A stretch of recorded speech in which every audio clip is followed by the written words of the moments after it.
It's about to go down. Michael Shawn and the Takeover Legend Morning Show is back Monday through Friday, 7 a.m. to 9 a.m. Michael Shawn, that's me. Jay Black, Sexy Mo, C Chung, and celebrity guests that you get nowhere else. That's right, but here on Michael Shawn and the Takeover Legends. Go to our YouTube page, Michael Shawn and the Takeover Legends, and check the exclusive situation all the way out. Or catch it live. Get your comments on Monday through Friday, 7 a.m. to 9 a.m. Michael Shawn and the Takeover Legends are back. Yeah. Going nowhere. We ain't going nowhere. We can't be stopped.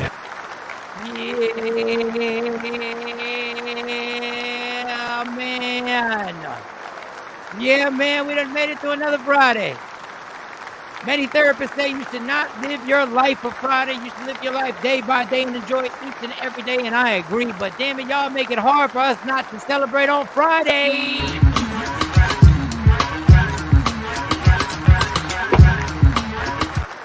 Oh, y'all make it...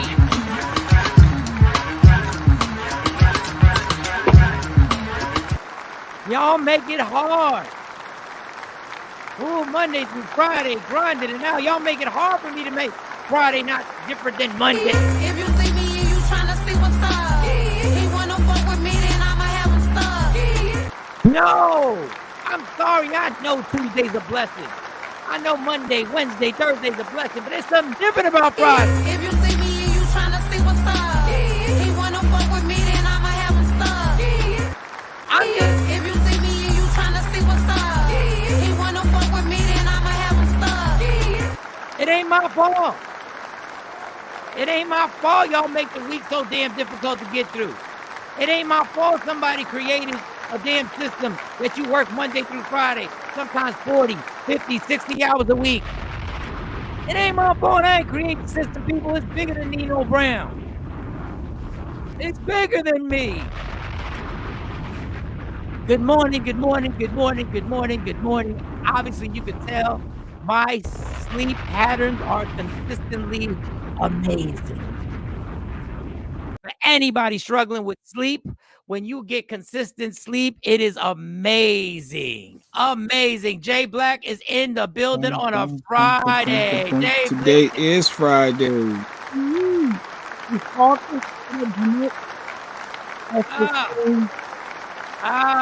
Diane, good morning. I can't help it, y'all. They make Friday. They make us celebrate Friday. If you see me and you tryna see what's up, he wanna fuck with me, then I'ma have him stuck. They make us. It's Friday. Tuesday's a blessing, but it ain't like Friday.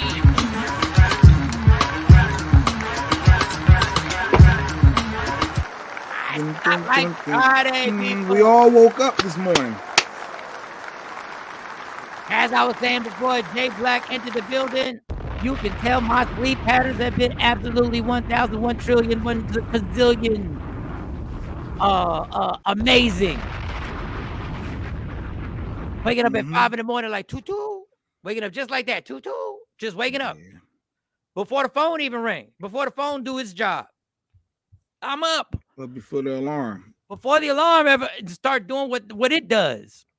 I beat the alarm. I be shutting down. I'm like, shut up. I'm awake, bitch. I be just hitting it. I'm awake. What are you talking about? I'm up. Don't nobody need your stinking alarm. My clock, my human body clock is waking me up now. I'm on this right now. Jay Black, how was your night last night? How's everything going? Last night, what did I do last? Oh, we went to the movies. My boy, he wanted to go see Kung Fu Panda. Kung Fu Panda. He wanted to go see it in 3D. Actually, we went to South Jersey movie theater. I went to go check out Kung Fu Panda. It was pretty good. Obviously, Kung Fu, I don't want to ruin it, but he saves the day. So for those who going to go see it, I'm sure he didn't fail at the end, Jay. I'm sure. And not to be the spoiler, I ain't even watching my trailers 2 yet, but yeah. Who the hell knew Kung Fu Panda was gonna die at the end? What? He came through, and I asked. See, when I watch the movies, I don't be wanting to go, but then I get into it, and I need to know how it ends. I need to see how they gonna save the day. So that was pretty good. And then I had obviously my Joey B, my show came on after that. When I got home, I had to watch the State of the Union. Yeah, so it was yesterday was good. Joey B came out there ready to fight.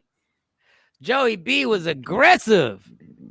He was getting heckled like he was at a comedy spot. Like, where is the procedure? Where is the protocol anymore? Y'all are making the address look like the Jerry Springer show. Like, what are we doing? Yeah, what is going on? Shout out to Joey. I was nervous the entire speech. He made me nervous. Okay, I gotta find that out. And it's interesting watching that and then turning to watch all the different news channels to see their perspectives.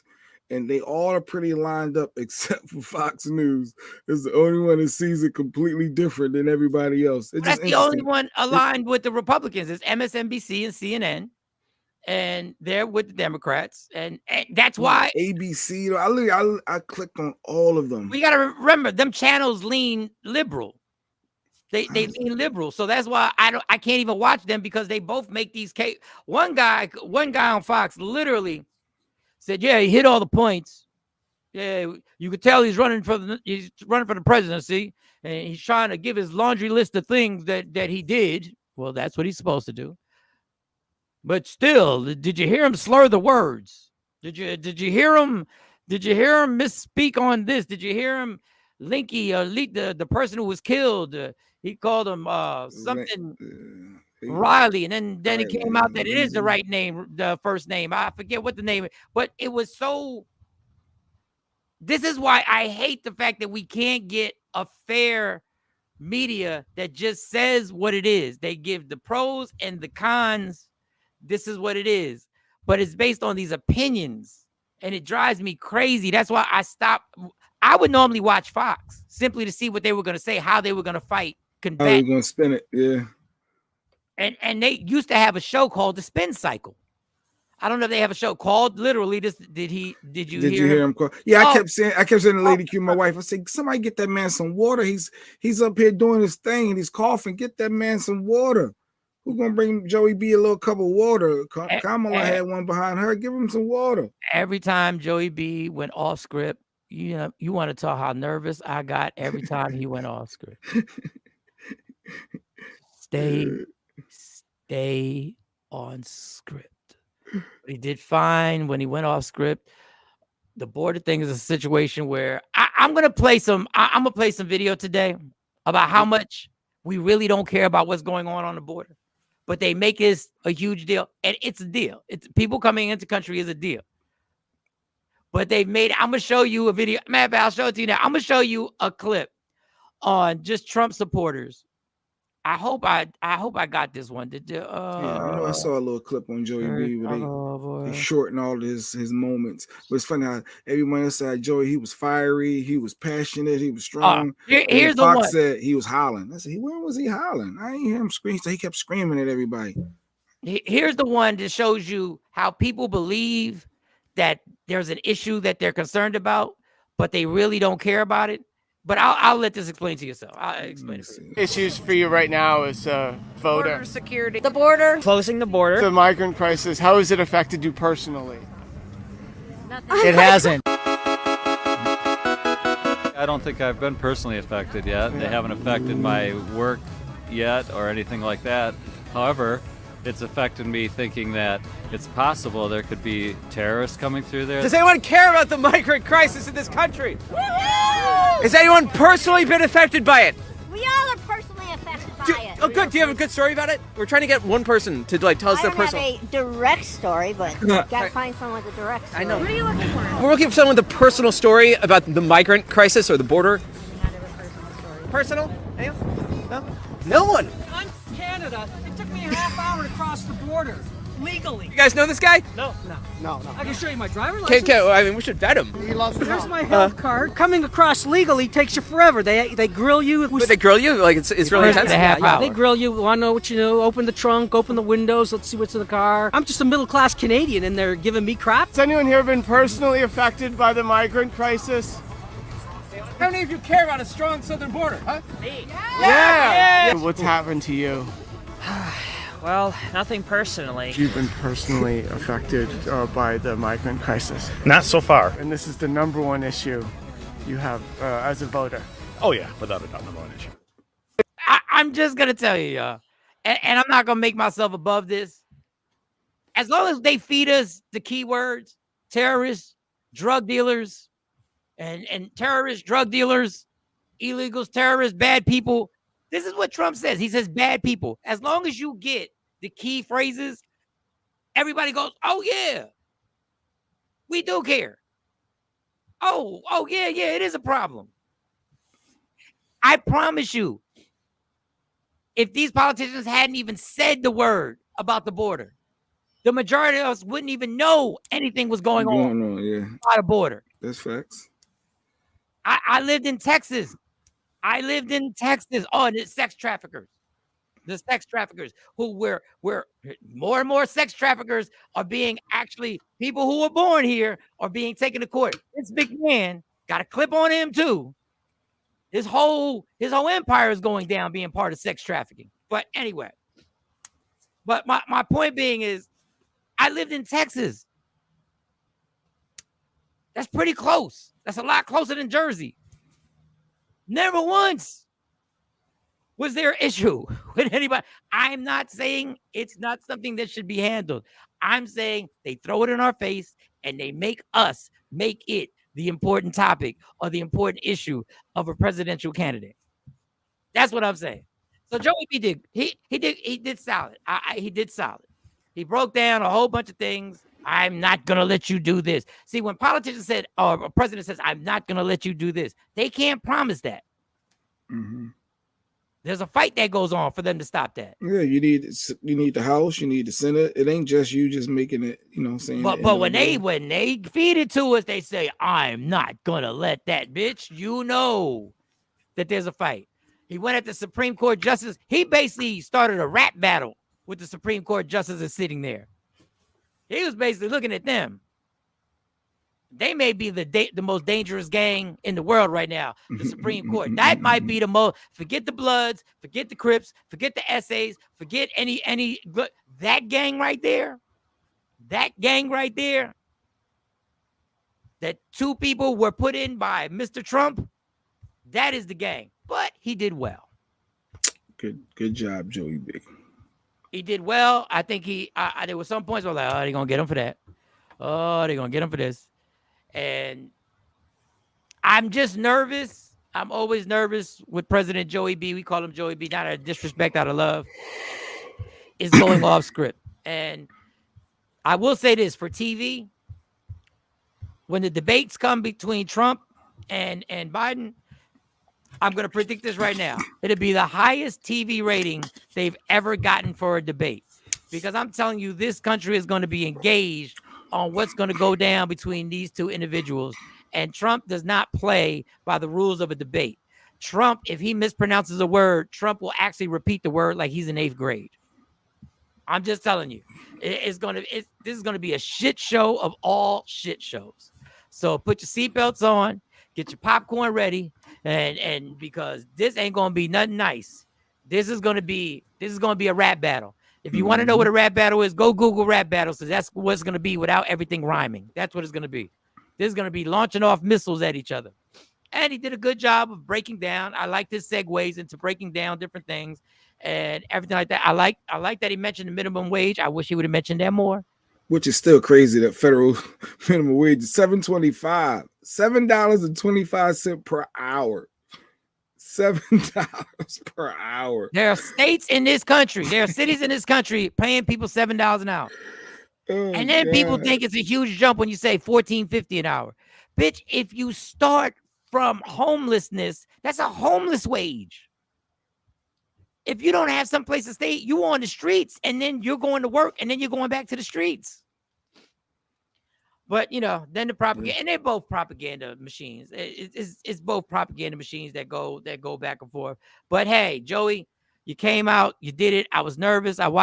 Listen, that might have been the first one. That might have been the first address that I've ever watched the entire thing. Yeah, I did. I watched it from the beginning to the end, from the time, as they were seating him coming through. Yeah. And Miami was playing. They even turned the lights off on him at the end. He was still in there taking selfies. And Miami Miami was playing the Mavericks, and I didn't watch it. You left you didn't watch a basketball game to watch Luka JG? Doncic, yo. It was Luka, and it was Jimmy Butler. Y'all know this was important. But go ahead. What were you gonna say, Jay? What were you gonna say? No, I was laughing at some of the senior citizens trying to take selfies with him, not knowing how to do it. He had to help a couple people. Now, if you're taking a selfie with somebody, be ready. That was for some reason that kept bothering me. Like, you know the man is coming. Have it ready.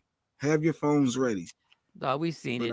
I've I've seen it happen with Beyonce. Good morning, Shelly.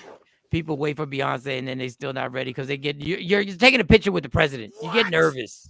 You get nervous. Have your phone ready. They have it Get reversed. nervous.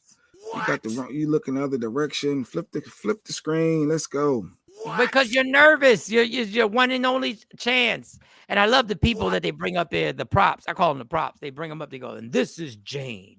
And Jane in Illinois, sister. Hey, Jane, we love you. And Jane looks at the camera and goes, yeah, that's my guy. And then they got to have the black props. And this is Republicans and Democrats. They got to have the black props. They got to have the black people in there. Hey, this is John Lewis's wife. Yeah. And she said, oh, yeah. Hey.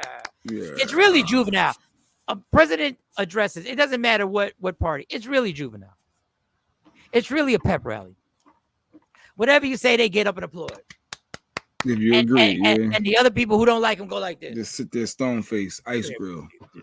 You gotta be. And then you can read their lips. They make sure when the camera, you can read their lips. Can't believe it. Can't believe it. Are you kidding me?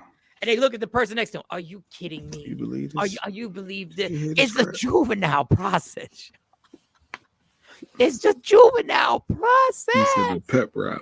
It's a pep rally. That's what it is. It's a pep rally. It's a promulgation. It's a release party for a rapper. It's a listening party for a rapper or an artist who has. If you haven't been to a listening party, everybody goes and listens to the album and does this, and it's like, yeah, whether they like it or not. Yeah, this is the one.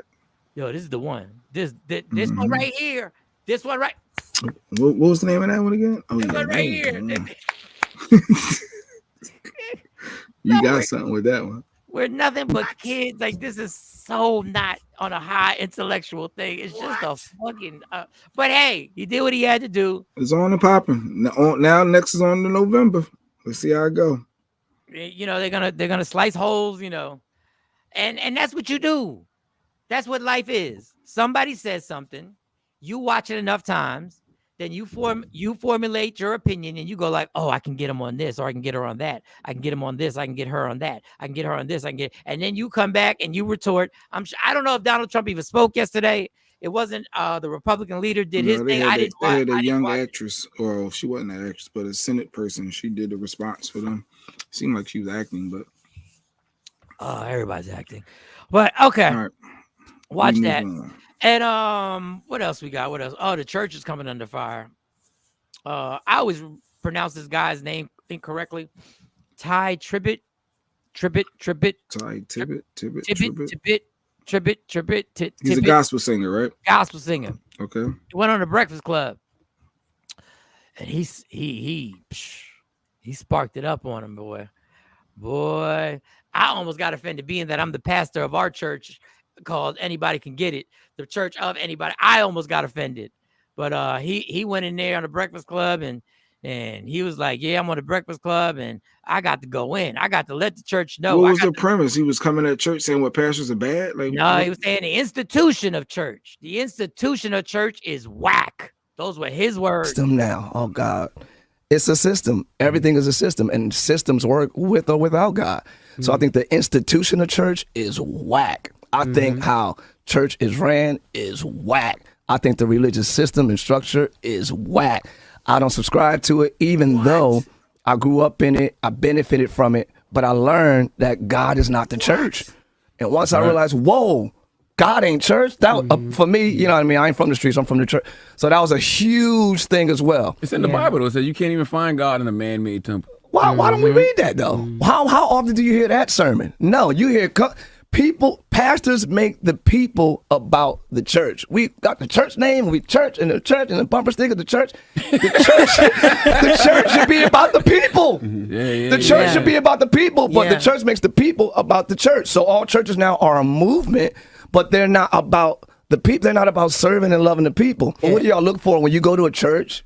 What do y'all look for? Like you said, everyone don't touch your soul, don't minister to your spirit.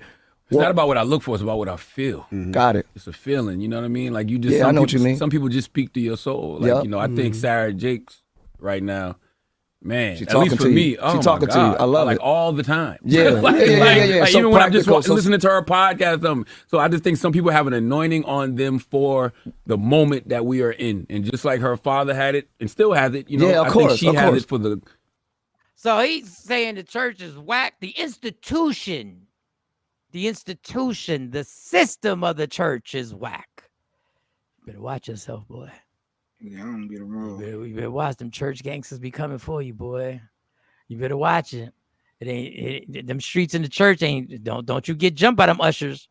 You think they leading you to a seat? You don't. They'll ruffle them feathers, boy. Don't you ever speak truth on somebody's supposed truth. Don't you ever do that. Don't you get scratched up by Mary. Don't you do that. Don't get kicked in the shin by Kurt Franklin. Don't you do that. I know y'all get touchy. Listen, I don't think there is nothing wrong with having a church family and going to a church and living and bring your family in, but understand, you ain't got to walk in that church to find God. The closest I was ever to God was sitting in a rehab, going through withdrawal, sweating, and sweat was dripping down me, and I was shaking like a leaf. That was the closest I've been to God. I knew God was there. I ain't never walked. I'm just telling you, just from my personal opinion. I'm not telling you not to go to church. I'm just telling you the closest I've ever been to God is knowing that I was in the worst shape of my life at a strip club watching a girl lap dance on me and knowing I was in a desperate situation. Just telling you those situations I've been in. But if I don't know what people are getting upset about. It's a business. He says Sarah Jakes. She's a great performer. I'm not saying she don't mean what she say. She's a great performer. She's a great speaker. She touches you. And if she touches you and it inspires you to do better, by all means, go watch her. But you got to understand what this is, y'all. This is a talent. This is a gift. They give it to you. They perform. They rock. They kill it. Stacy said she I church in her my house. Watching Pastor Jamal Bryant. Jamal Bryant is dope. And shout to Jamal Bryant, who's a great pastor / performer. They're really great. Good. You said performer. Yes, they're performing. You shady. I'm not. See, this is what people don't. He connects. He's able to when you're able to connect with someone that's spreading the word, that's a difference versus someone that's doing their normal Dave thing. Chappelle connects when he's on stage. He connects with you. When you watch a great singer, they connect with you. If you don't have that it, when you need an it factor. If you don't have that it, you can't convey the message. You have to have a skill set. You have to have a talent of public speaking in your whatever your field is.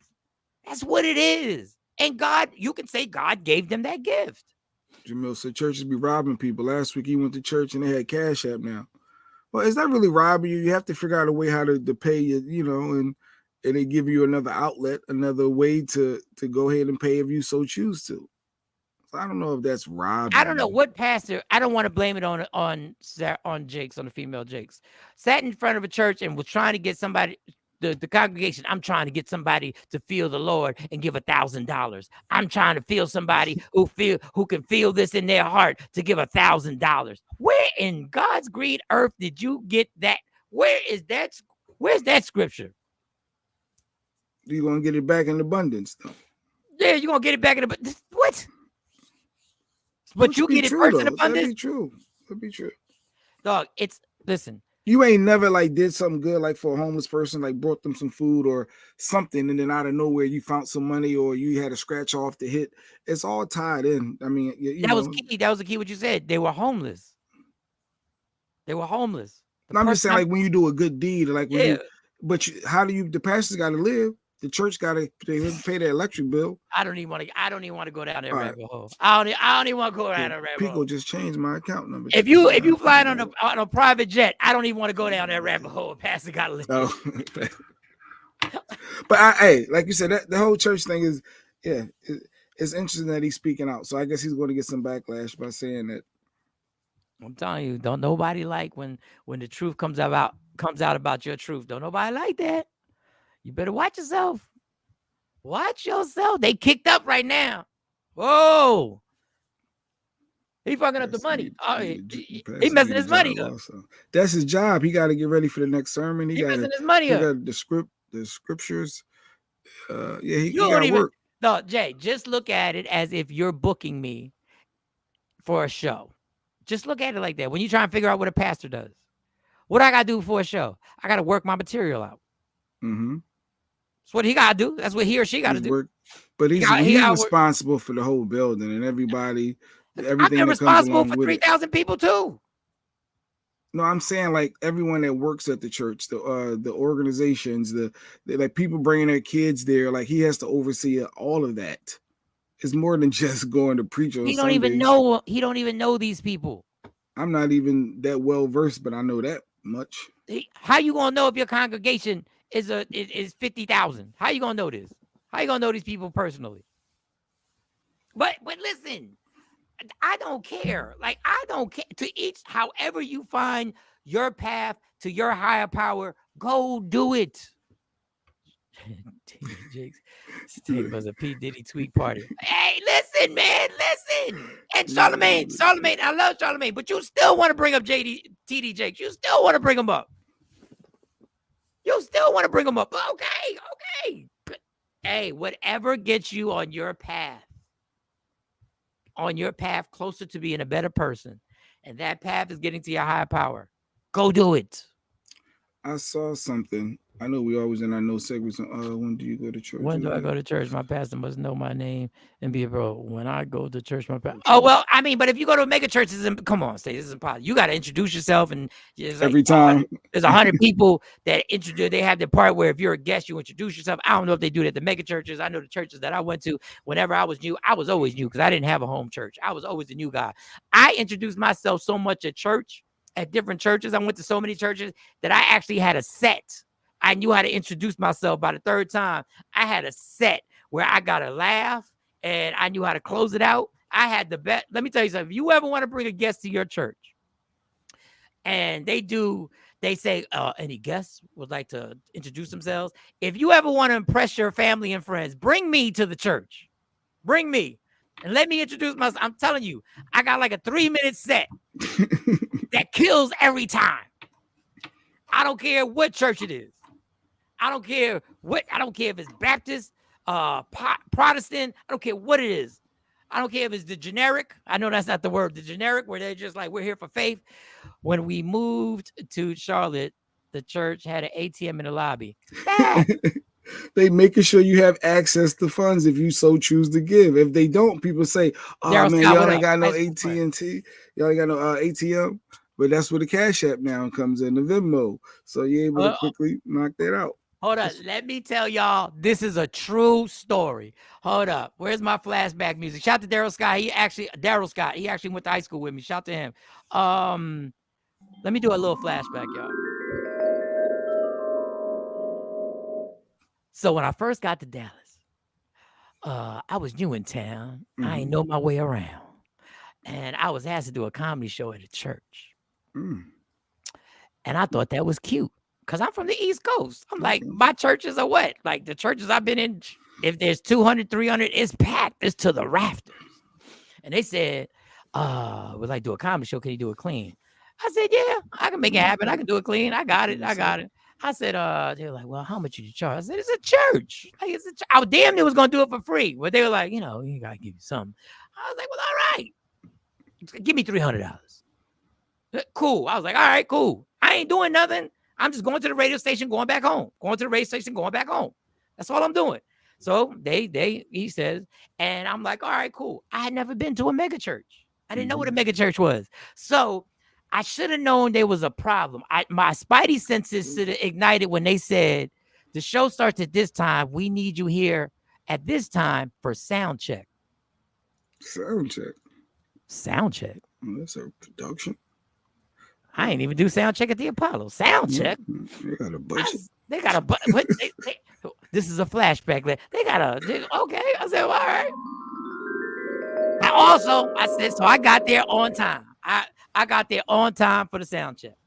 And when we walk in, he said, we're going to show you, and I forget what it's called. It's not the, it's the sanitary, the something stary, the, oh man, Shawnee, where you at? The sanctuary. All right, sanctuary. And we're going to go to the pulpit. We're going to show you. And Jay Black, they turned on the lights.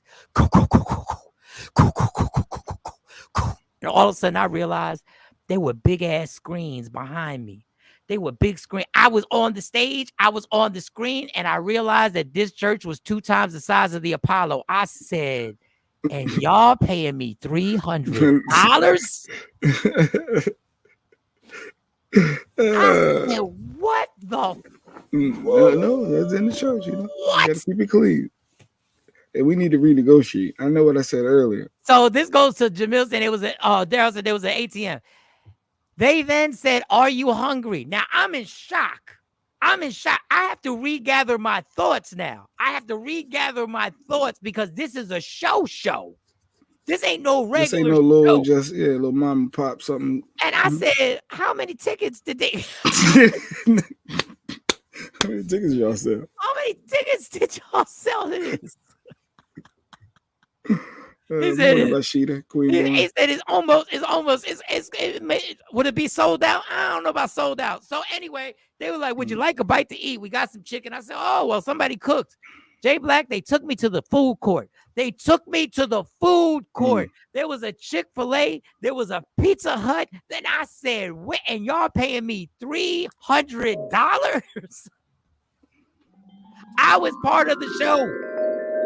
Screens for the people in the nosebleed section. Yeah, these are facts. It's like, I had done, at that point, I had done shows all over this country. I had done thousands of shows. I had never had the screens. I was so distracted, I had to make a joke. I was looking at myself in the screen because the screen was huge. It was like I was on the Jumbotron. Yes, there. I said the adding ain't adding up. Morning, TP. And that's just my little story, my little flashback story of when I did a show at the church.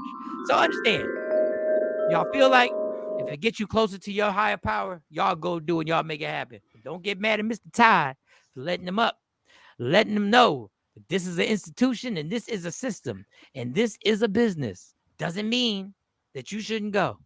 It just means I ain't got to walk in that building to find God. So go ahead, Jay Black. All right. Now, I was wondering, I saw something. Have you ever broke up with somebody and saw them in public and it was like an awkward, like, do you hug the person? Do you ignore the person?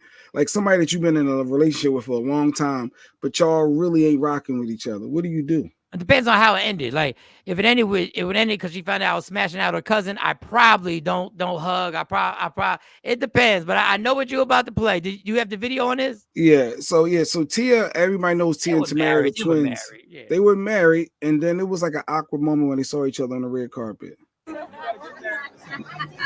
We love you, Tia. Handshake, hug, handshake, hug, handshake, hug. So, they went for, was it the handshake? Do you hug? Handshake, do you hug. ignore the person? That's awkward, right? Handshake, hug, handshake, hug.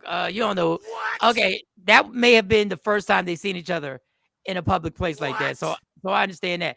Any ex that I've seen, she did the proper hug. That was the proper etiquette hug right there. So what Tia did, that was proper? That was the proper. He was trying to handshake. He wanted to keep it cordial. Let me just get. No, he didn't know what. He didn't want to offend her. Obviously there's some tension there. Because you see how much she kept the smile? Look, how much she kept the smile. Why? Look at that fake smile. She kept it. She kept this motherfucker. I can't believe this motherfucker said right. I can't believe this motherfucker was here. He really he knew what time I was coming. Son of a bitch. How did he, of all the fucking people? Look, I had to run into the red carpet. Shit. Oh, now I got to answer questions about this. yeah, that's facts. Stacey said you hugged him and keep it moving. That was a good hug. That was the proper protocol hug of two people who have been married, who have she needs to hug him. He's the father of the kids. Boom, boom, back. They have kids together. They see each other all this. Yeah, but this is the public seeing. Yeah, this is when you in public and the cameras are flashing. And your divorce is final 6 months after y'all broke up, and then I was like, There's it's like the first time you see your ex when you with your new person. You've seen that person a million times. When you see that person when you your new person, that's a whole different. You can't be hugging people if we. No, I would if she together on gave the that red one. carpet and you I hug. wouldn't have been mad at that one. I wouldn't have been mad at that one. I would have been mad. No. I know what she does. I know what she does for a living. I know why she did it. Every time when I see my ex, it's this. We do this. Yeah, do the sideway hug. Hey, how you doing? Everything good? All right, cool. I thought they were getting back together or got back together. I don't know, Miss O, starting some shit on the show. Okay, Friday. Okay. No, what are we doing? Their divorce is final, and they didn't get back together. Oh, because she saw them together like for Christmas. I thought that too. Like for the holidays, they was together for the kids. They was together for the kids. They open presents together, y'all. Oh, that Shady Records is popping. You say what's up? Now, some people don't hug. Some people don't hug. Every time I see my exes, I don't hug. Sometimes I just say hi. Me and my ex, cool. Like sometimes we don't hug. We so cool. I'm cool with my ex at the point like if we she ain't got to pay no money. If that was the other way around, how she ain't got to pay? Spousal or setting divorce. So she got zero. So she ain't got to pay no money. Well, maybe they just worked it out. If he's good, I guess if she got the kids, I guess he can't get the alimony. I don't know where they live at. I don't know. Finalized divorce 6 months after announcing. At least they were prompt. At least they ain't do the typical hood shit and be separated for 2, 4, 5, 10 years. I've never been to divorce. Yeah, right. At least y'all did that right. Yeah. I thought I seen them say they getting back together again. See, she said that too. That was the Christmas. Obviously, they not. It was Y'all Christmas. Just want them to get back together again. Yeah. Good morning, lady. He only asked for joint custody, I think. Well, that's good. They got joint custody. LaShawn said a head nod is good enough. You can just do the head. I ain't got to shake your hand. I ain't got to hug you. Just the head nod is good enough. I see you. No, but the thing is, you can't do the head nod in front of those cameras because if you do the head nod, then a whole nother narrative gets built. Then a whole nother. If you just go like this, yo, what up? Then they acknowledge each other though. Y'all, matter of fact, forget them. Y'all on this show would have been like, you see the shade? Did you see the shade? You saw the shade on that? Oh, she was shade room on him. She shade roomed him. And she just went like this. Oh, y'all, what up? What's good? What's good? What's going on? And even a handshake is corny. You got kids together. A handshake is corny. Like I'm not shaking my baby mom hand or hugging her. I'm not doing that now, let alone on the red carpet. So I get it. I'm good. I'm keeping it moving too. She was with him when he was broke. She already paid her dues. All right, TP. Stop acting like you know the inner workings of the financial situation. Oh, she had him when he was broke. Broke. So he was there when she built her career, and he don't get spousal support. If that was the other way around, he gave up his life for her, and she built the empire. I don't know. What is it about that energy that you have to say, nah, I'm just gonna keep it moving. I'm not gonna say what's up to the person who had my kids. You said, what is that? What is it? What is that waste of energy that you do? It ain't energy. It's just it's literally no energy. You don't even exist to me. I just keep it moving. Who are you? What's your name? That's so make believe because you know her name and you know who she is. But I'm not putting energy into even trying to act like I care enough. I'm just keep it moving. So she just said, "Hey, Jamal." She said, "Hey." I'm being honest. I'm acting like I didn't hear it. Oh my God, but I know she's not. But I'm still acting like I didn't hear it. He on the Shy and All American Homecoming. Oh, he got acting. He's good. He got some acting credits. All right, so he gets his own money. So maybe he wasn't broke, or did he get it because he was with her? Well, I don't know. I don't know his journey. Yeah, I don't know. All I know is we started this with a hug. The hug is cool. No hug for me. Rashida said maybe a wave. A wave depends on how I'm feeling. All right, well, just do the wave. Let's do Listen, on to the next. You got your new boo thing. In my situation, I'm like, hey, what's up? And if I'm with somebody, hey, so and so, this is so and so. I'm like, hey, this, you know, so and so, and da da da da da da da. That's it. Keep it pushing. Especially if we're still co-parenting. See, they're still co-parenting, and that's the key here. They're still co-parenting together. They still have to open gifts. They don't have to, They did but they've family decided, photos for Christmas. Yeah. and I think that's nice. I honestly don't have any problem with that. I don't think the kids should be stricken from having their parents take pictures with them on Christmas. That could be confusing to the kids, though, if we're being honest. How is it confused? Because the kids want mommy and daddy back together, and this could be giving them that false hope that, oh, look at us as a family. We're back. Oh, and then they shade the new person because they really want the original. This is real life, Mike. Dude, but this is where I don't get what you want. First, you say you don't want somebody to call somebody else dad. You don't want somebody because I'm a dad. I'm the dad. So if you want the kids to call you dad and you want to have the connection with them on Christmas and y'all take a family picture, these are my kids, that's their mother, and we take a picture. I mean, that's part of reinforcing the relationship. You don't say that could be confusing to a 10-year-old, a 12-year-old that want their mommy and daddy together. And now here we all go in matching pajamas or matching colors, taking family pictures. But yet you're going to go home to the other dude and he got his other chick. They're going to shade those other people and try to run them out thinking that's going to bring mommy and daddy back together. This is common knowledge. I went through the experience. I went over, I took pictures, and there was no confusion. You know why? Because I took my daughter to live with me, and I made it very clear. Me and your mom, Monty, when I was talking about me and your mom ain't never going to be together. Mike, you got the sweatshirt on. Boundaries matter. Yes, boundaries do matter. But remember, they're my boundaries, not yours. They're mine. So nobody crossed my boundaries. Okay. This is my boundaries right here. The kids will get over it. No, you got to make it clear to the kids every day. Do kids want their parents together? Of course. But that's part of parenting, letting them know that's never going to happen.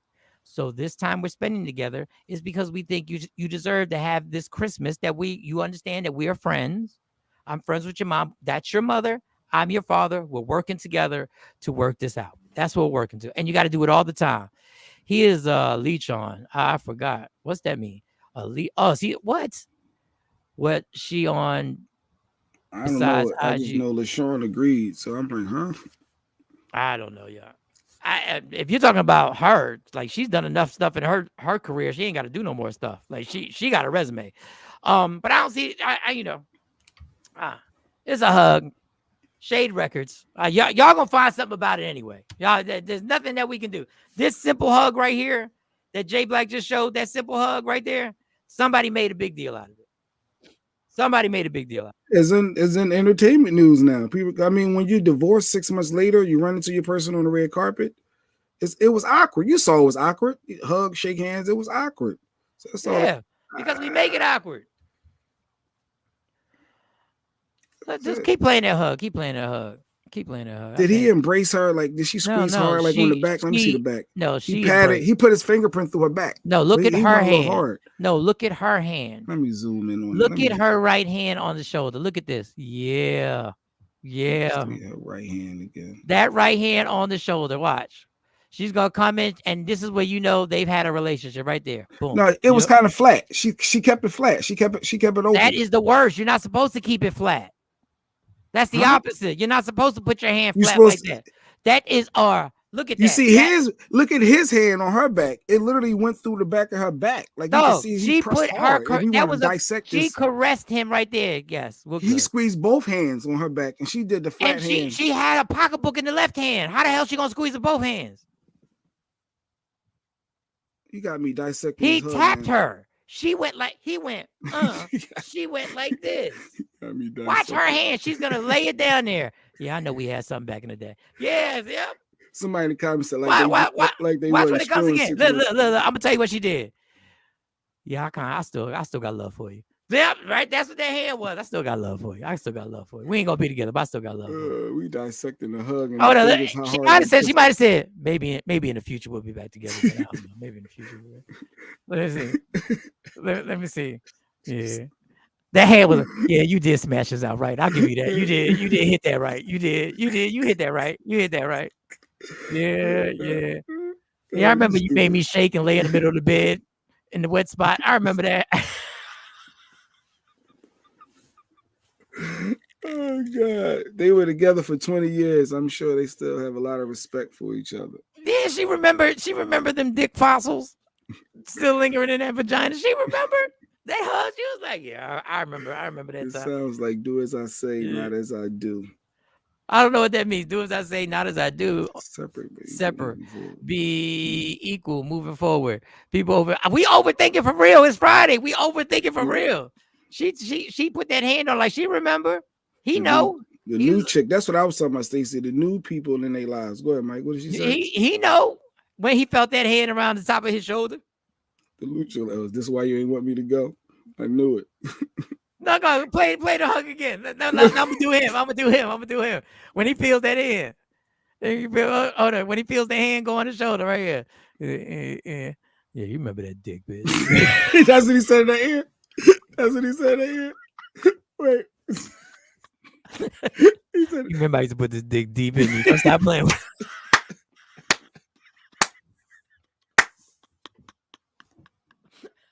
play if you want. You remember that. You remember that.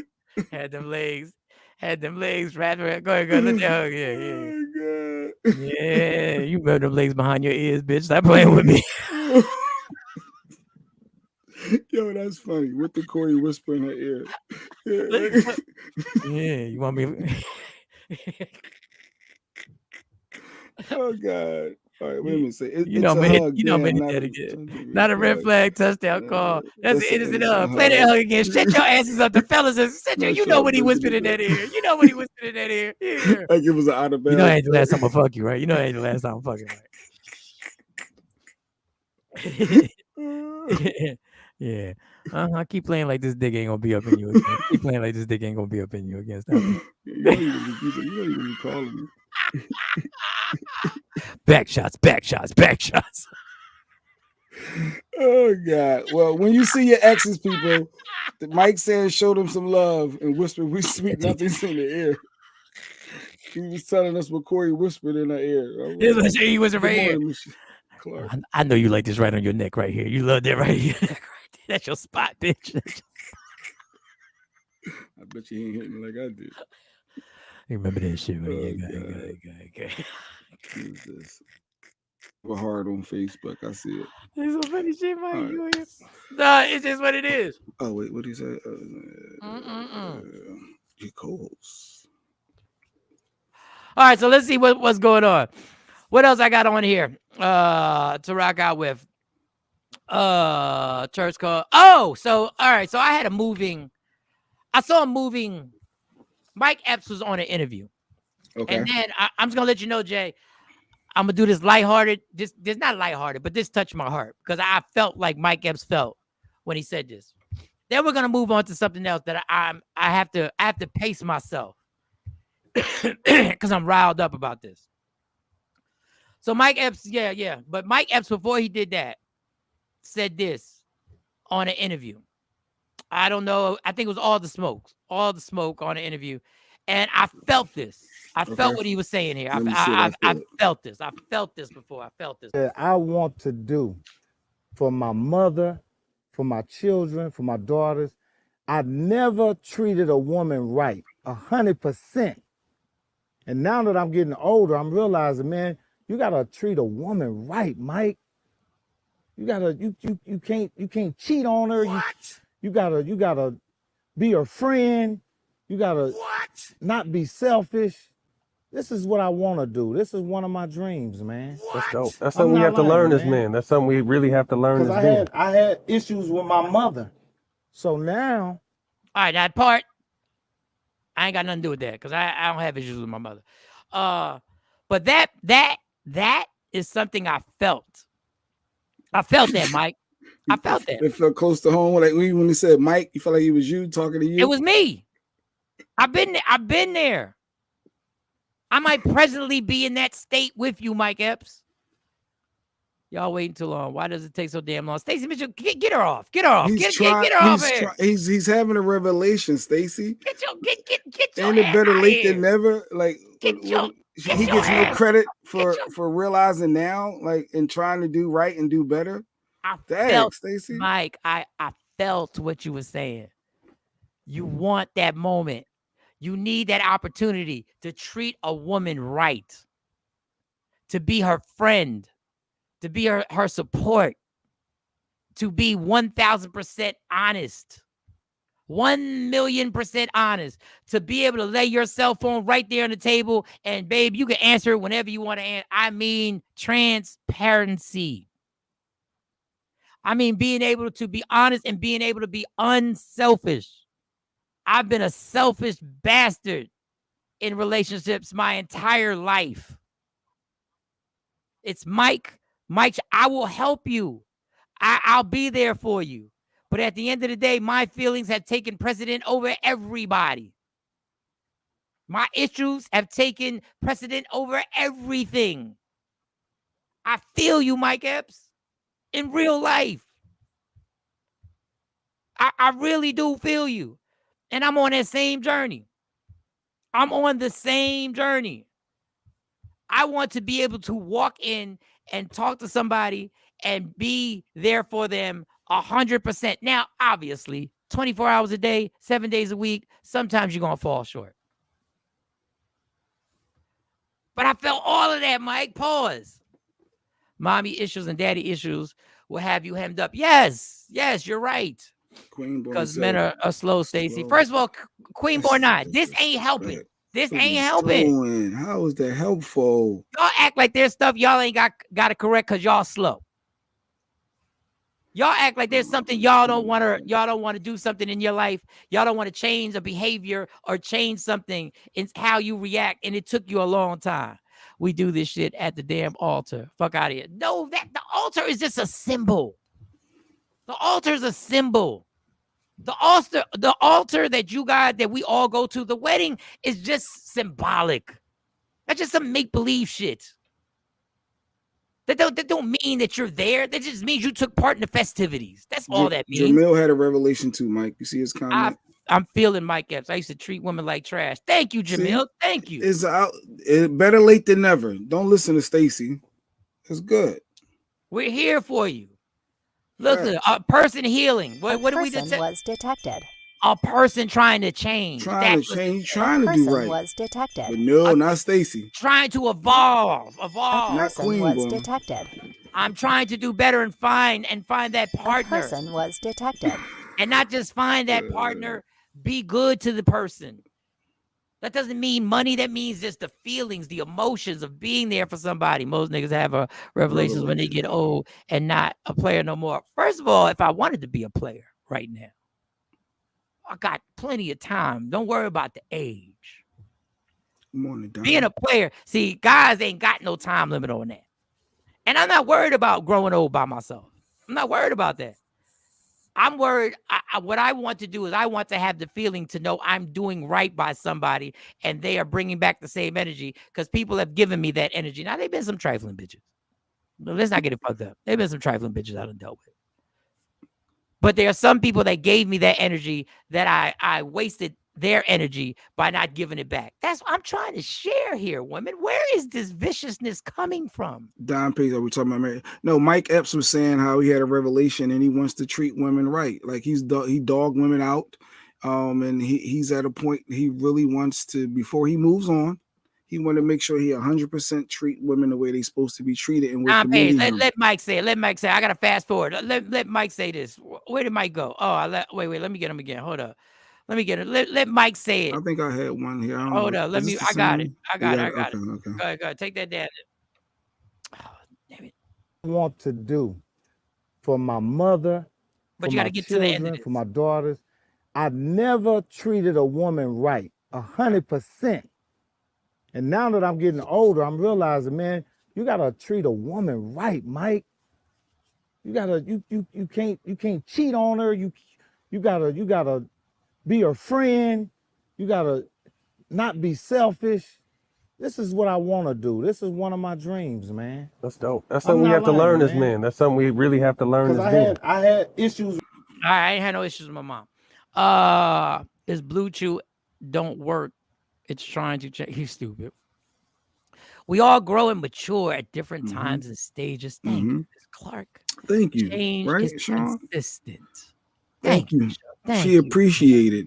Thank you, Shawn. Not every woman appreciate it. I felt that. Nobody wants y'all no more when y'all get it. No, that's not true.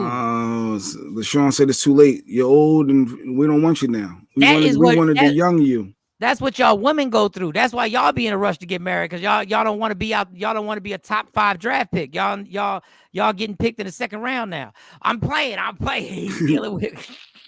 They want to groom the young one. They don't want you old and already and set in your ways, but they're not set in their ways. He had a revelation. What do you tell the 40-year-old woman, the 47-year-old woman who's by herself? Do you tell her that too? Oh, they don't want you no more, girl. You washed up. You should have been running them streets. You shouldn't have been tricking like that, girl. You shouldn't have been the club. You shouldn't have been the superstar in the club every Friday, Saturday, Thursday, and the star at the brunches on Sunday afternoons and Saturday afternoons. So I give you 100%. We break up, and now you old and want to give the best of you to a new chick. Yeah. Basically, what am I supposed to not give somebody because I didn't give it to you? Most women need all those things early. Well, guess what? There are a lot of 40-year-old single women who need that right now. And I'm here for it. Believe me, I can still be I understand. That's what I'm trying to tell these people, Jamil. I can still run these streets. That ain't nothing. Matter of fact, I can run these streets almost better than I ran the streets before, because all I got is 3 kids. Young girls love older guys now. All right, Jamil, don't take it to all right.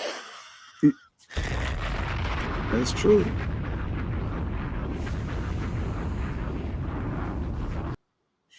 Wait until you're in your 50s, because Jeanette, the game. I was to the game. I was for the streets. I was running. As most younger people are, yeah. I was brought up that you were supposed to have a good girl and a side chick. That's what I was born. Supposed to do it in the beginning, duh. That's what I was raised. Stacey, you know how guys was raised. You was there. You helped some of the guys in their running. You know. I like Mike Epps, but he divorced his old chick and got with a young chick. Okay, he had to upgrade. That's just part of Hollywood. That's just part. What you? I don't make those rules. That's not what I don't live by. I'm not in Hollywood. I'm in front of a laptop right now. I'm not in Hollywood. I ran the streets, Mike. Yes, we was using our superpowers for bad. Yes. So she did help. I know you helped. You was an assistant. You assisted in the running. Don't y'all get on this pedestal. We just talked about, don't y'all jump on this pedestal, ladies. Don't y'all jump on this pedestal trying to act like you better than somebody. Oh, we don't want you now. Stop playing. That's because most of y'all talking got somebody. Especially Stacey Mitchell got somebody. She talking real tough, and she in a happy relationship. Jeanette, it could be because we're beginning to look at our mortality, and we want to live out the. I'm not looking at my mortality, y'all. I just want to give. I want to give what I was given. I want to give what I was given. I want that feeling, and I want to give that person that feeling. Damn, just trying to do better.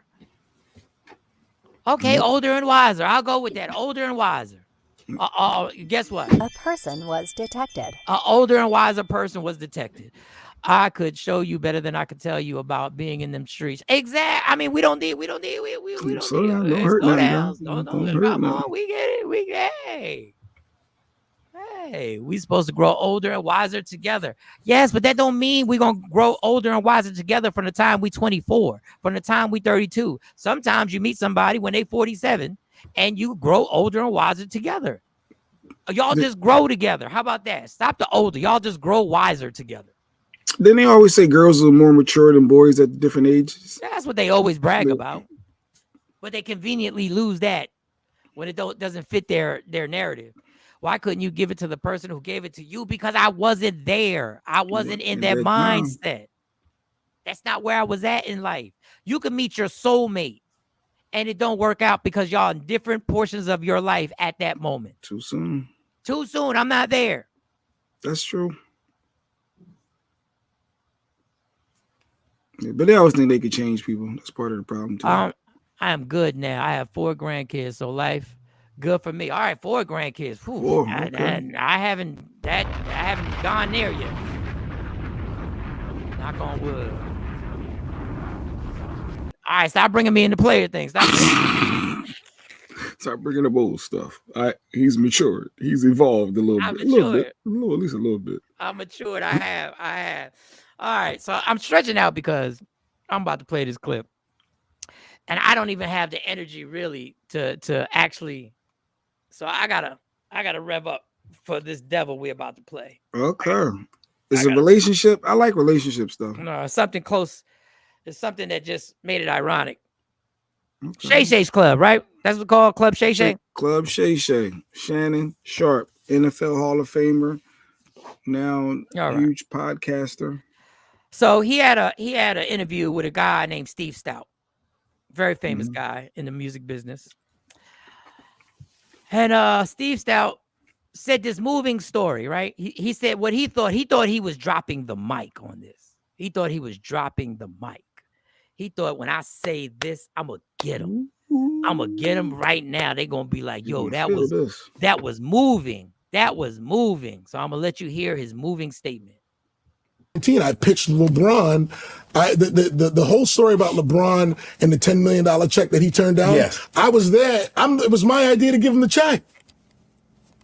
I was in the room to give him the check. A kid with a single mom. I couldn't believe it. Living in an apartment. Yeah. And you got a $10 million check. So here you go, bro. Paul Feynman. So I tell Paul Feynman, I'm like, Paul, he goes, Adidas is going to do the deal. Nike's going to do the deal. He wants to go to Nike. His agent is already pre-approved to the deal with Nike. I'm like, let me tell you how you deal with this. In the record business, when you want to sign somebody, you give them the money right there in the front. Like, you know what? Whatever you think the number is, we'll give you this signing bonus right now to not even take the other meetings. Because I figure if you're meeting me, you're really considering it. Right. I'm going to give you a signing bonus to make on top of what you think you should get so that there's no reason for you to take the other meetings. Now I'm looking at a $10 million check. That you can leave with. Yeah, and go to high school and go back to the classroom the day. next day. But if he's willing to give me a $10 million check right now, what is it to say that Nike or Adidas is not willing to give me 20 or 30, up front? Or to say that maybe the upfront money is not even the biggest thing. Maybe let's start thinking about the back end. When he leaves the check and says he's going to take the other meetings, I clap. I knew the world changed. A young black man, 18 years old, walked away from $10 million going back to the projects. The freedom and confidence and belief in yourself to do that. This is a new generation of individuals. And I was so proud of us at that moment. Wow. Could you have, $10 million on the table and you're in high school in an apartment? Let me get this clear. You're the devil. Steve Stout, you were trying to buy him. You were trying to buy him knowing that that wasn't the best thing for him. You were trying to close the deal like you've closed the deal. You actually said, basically, this is the technique you use to sign artists. Not because this deal was the good thing for them, so that you could close it. And LeBron was smart enough, even though he was living in the hood, not to take your blood money. He was 17, 18 years old. You tried to con a 17-year-old by buying him, knowing you were shortchanging him of his value and what he could make. You were there. You are the problem. Talking about, when he stopped it, I clapped because, just think of the freedom, the confidence. Why ain't you told that to him before you tried to con him to get the 10 million? But ain't that business though? It's similar to you saying you do that church for 300. They know that it was worth more, but it's hey, a if you want to slimy business, and this is what I'm talking about, is why these artists get raped because of people like him. They want to get on, and that money is in front of them. And he uses their desperation to throw money at him, at them. But that's just like starting a new job. They say, Mike, we're gonna give you 15 hours. Maybe I can get 20 somewhere else. But I need this work now. He is manipulating poor kids. He's trying to buy poor kids, knowing that LeBron, the sky is the limit. That's the business is happening. Yeah. That is the dirty, grimy business. And this is why people wind up screwed up in this music game and this entertainment game. And for him to do it to somebody who was about to be the biggest icon in the history of sports, for you to sit there and admit that you were going to use these same old damn tactics, use his poverty against him. Offered him $10 million, and looking at it, so his first deal with Nike, what he went with, was worth $90 million. So he would have took $10 million. You were gonna short him for $80 million. But he ended up getting 90. Don't you clap and say, "Oh, that's a huge difference." The world has changed. Wow. You know when the world has changed? When we stop dealing with you. That's when the world has changed. A black man at that, trying to get over on a young black man, trying to seal the deal. And I'm sure there were other white folks with him. Can't say that for a fact. They feel that we sure gonna give him white 10 and we're gonna make $200 million off him in these sneakers. So we making a profit. Like, that's business in some aspects, and it's up to you if you accept it or not. That's black on black crime. That's what that is. Some of it is business though. Ain't none of it. All you can say business all you want. Fuck bull. Don't sit up there and applaud that man was able to get away from your trap. Think about that. That's like me complimenting you. Yeah, you got away from my trap. Yeah, you did. I had you.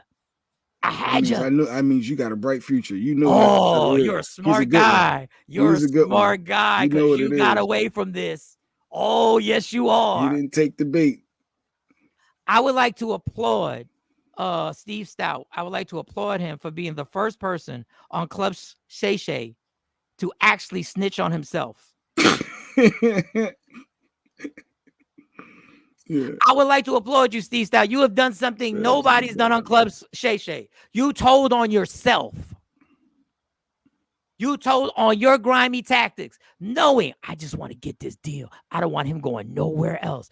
I don't want this phenom that's coming out of high school. I want him to lock him down for a measly 10, and I said measly. For LeBron James, a measly $10 million. And you knew it was a measly $10 million. You knew you was trying to get him in with the tactics. The same tactics you ran on rappers, singers, and everything else. And you tried to get it on LeBron. I don't agree with everything LeBron did, but LeBron actually deserves a round of applause from skipping away from the devil. So in business, do you give up your portions to help somebody else get rich, or do you try to build your empire for what you got going on? Well, don't bring up how you trying to do something for your people. Just keep it 100 all the time. Oh, look at his confidence. Look at him. He didn't fall for the bamboozle. He didn't fall for the 3-card Molly. Damn, I thought I had him. It works on everybody. 10 million, high schooler. It works on. He's gonna take it. He's broke. He's poor. There's no way he'll turn down 10 million. Oh, I hate that about a bitch. Because you was worried about your pockets. Because if you was really worried about that black man, you would have told him, listen, take those meetings. Because I can give you 10 million right now. And if you want to take it, you can take it. But take those meetings. Because what you are right now, you don't even know how big you are. You don't even know what the potential is. Them cats will give you hundreds of millions of dollars. But I can give you 10 million. 10 million right now. Here's a check. Right in now. Your face. 10 million. Right now. I know your mom hungry. I know things are struggling in your house. This will solve everything right here. This check. 10 million. The least you could have done is told him. But I'm telling you now, if you take this, you're shortchanging yourself on the other money that you can get. Now, if he would have said that, I would have been like, oh, but that's not what the fuck you said.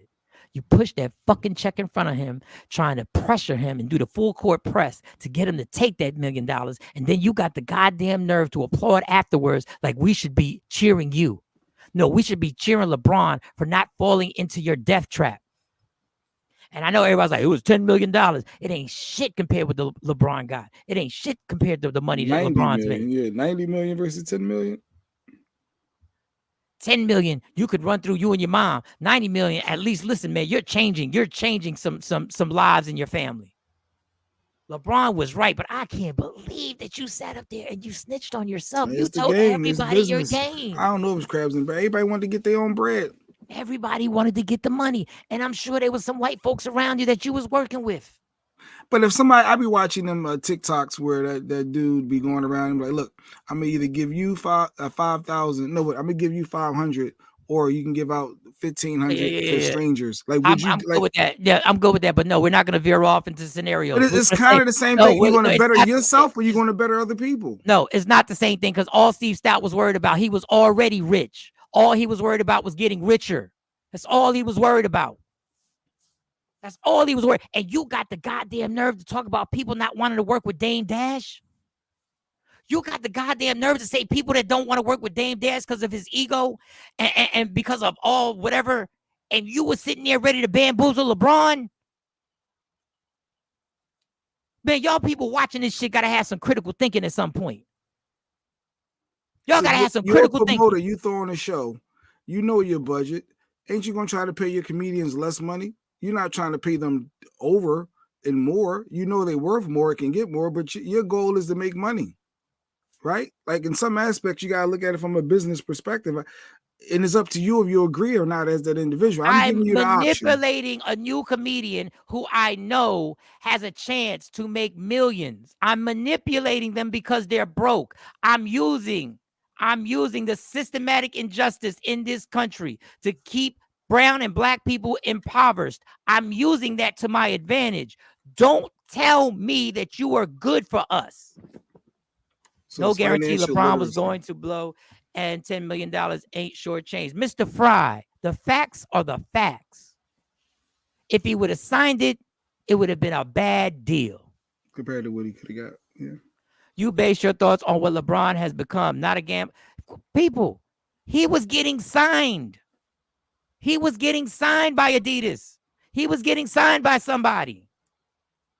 He put the $10 million in here to override that because he knew he was broke and he knew this worked on everybody else.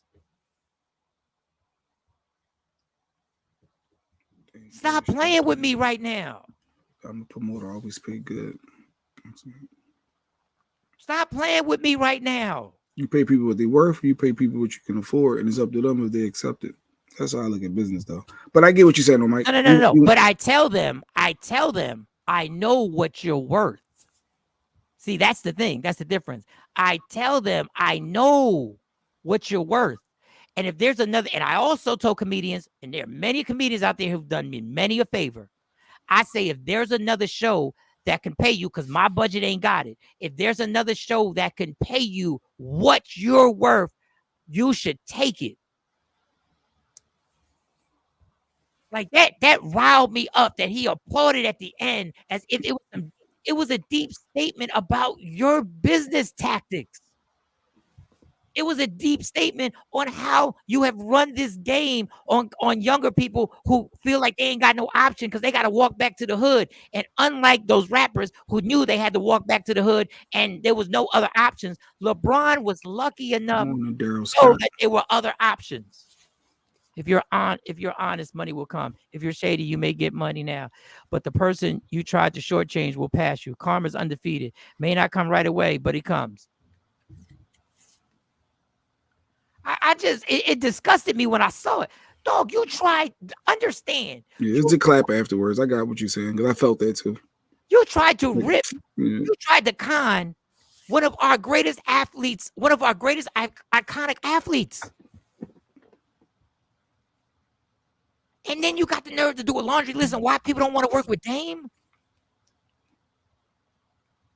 Dog, that put me in a point. I said, yo, you just admitted that you was trying to force this $10 million on this dude because you knew you had the upper hand on this gifted man who was gifted in a way that no other basketball player had ever been gifted before that age. Do you understand you tried to con that dude? That's amazing to me. That shit really rubbed me the wrong way. Pause. And I know the excuses. That's business. That's business. That's business. That's business. Then stop saying buy black. Then stop saying you should support black business. Because it's just business at the end of the day, correct? It's just business at the end. You ain't got it. We should support. Why? I agree with that. I agree that my Latino brothers and sisters, we should go to our African brothers and African American brothers and sisters. We should go and support each other's businesses. But don't say it and then just say in this situation, well, it's just business. All right. Clap for myself.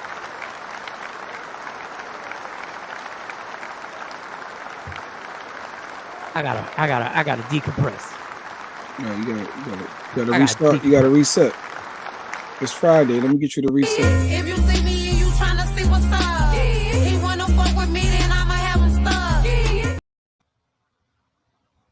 Play that shit again. If you see me and you tryna see what's up, he wanna fuck with me, then I'ma have him stuck. Thank you, Rashida. I had to applaud up for myself. Jay Black was trying to dance. He was just busy. He was trying his best. No, because I'm always looking at the opposing view because that's how my mind always immediately go to. But wait, there got to be something more to this. There's no opposing view here. There's no opposing view. Thank you so much, ladies and gentlemen. Thank you. It's Friday. I like that idea, Mr. Fry. Okay. All right. Let's see what we got. Let's see what we got next after that. You got another lie one? I like when you do them lie ones. The lie? You know, like you could detect the lie or not. But go ahead. If I detect the lie. But go ahead. What you got? Oh, damn. Is there another one? If I detect the lie, I detect the lie. You don't have to. Really doing. Oh, so here's an inspirational one. Everybody has come up here, right? And we've all talked about we have to do it ourselves. We have to do it ourselves. We have to create our own industry. We have to create our own education. I didn't know, my ignorance, that there was a young man that was on a talk show. And when I tell you, this man went in, and this young man, I forgot dude's name that he did the interview. And this is embarrassing because he's well known. You're going to know the guy who's doing the interview. He's going to teach you that it can be done to do things yourself right here. Self in our own communities. So so define do for self. When I say do for self, you shared one of my tweets, my videos, and I was actually a big fan of yours, but you shared one of my tweets when I said black people need to stop begging the government and go and do for self out in our communities. You shared the video and called me an idiot. I didn't see anything idiotic about that statement at all. So when you say do for self, like what? Explain that. Okay, for example, here in Albany, Georgia, we complain about our school systems a lot. Many of our young men can't read. They have very horrible literacy rates. We don't have any rehab programs here for juvenile offenders. What I decided to do, I started a program 2 years ago, decided to do for self, and I started taking children into my home. I started taking custody of kids from juvenile court, and I started molding them and training them and teaching them skill trades, etc. Now I'm 21 years old. I just purchased a school here in Albany, Georgia, to combat us being in the government-funded schools that are not teaching our children what they need to learn. So that's what I mean by do for self, simply getting up and going out and do it. So I beat the stereotype that I'm young, black in America, and I can't do anything because somebody's holding me down. Absolutely not. So a question. Teenagers went and go ahead. Me and some teenagers went and bought a school, and we just bought a school bus simply from going out and doing work. We decided to go fix our own communities. I'm not expecting anything from no politician. I'm not expecting nothing from Donald Trump, Joe Biden, or nobody. We're gonna go do it for ourselves, and that's what I believe we need to be doing. I can vote, sure, but nothing's gonna change in our community. So you went to. We have. I just want to applaud this young man. What is this dude's name? Why do I forget his name? I've actually Roland Martin. Roland Martin. Let me just round of applause for this young man who was called an idiot by Roland Martin in the tweet. Then we play a whole bunch of stuff over and over again. We're gonna play this young man self in our own communities. So so define do for self. When I say do for self, you shared one of my tweets, my videos, and I was actually a big fan of yours, but you shared one of my tweets when I said black people need to stop begging the government and go and do for self out in our communities. You shared the video and called me an idiot. I didn't see anything idiotic about that statement at all. So when you say do for self, like what? Explain that. Okay, for example, here in Albany, Georgia, we complain about our school systems a lot. Many of our young men can't read. They have very horrible literacy rates. We don't have any rehab programs here for juvenile offenders. What I decided to do, I started a program 2 years ago, decided to do for self, and I started taking children into my home. I started taking custody of kids from juvenile court, and I started molding them and training them and teaching them skill trades, etc. Now I'm 21 years old. I just purchased a school here in Albany, Georgia, to combat us being in the government-funded schools that are not teaching our children what they need to learn. So that's what I mean by do for self, simply getting up and going out and do it. So I beat the stereotype that I'm young black in America and I can't do anything because somebody's holding me down. Absolutely not. So a question. Teenagers went and go ahead. Me and some teenagers went and bought a school, and we just bought a school bus simply from going out and doing work. We decided to go fix our own communities. I'm not expecting anything from no politician. I'm not expecting nothing from Donald Trump, Joe Biden, or nobody. We're gonna go do it for ourselves, and that's what I believe we need to be doing. I can vote, sure, but nothing's gonna change in our community. So you went to. We have. That's dope. You call a man an yourself idiot in our own communities. So define do for self. Let him have it. I am so proud of that young man.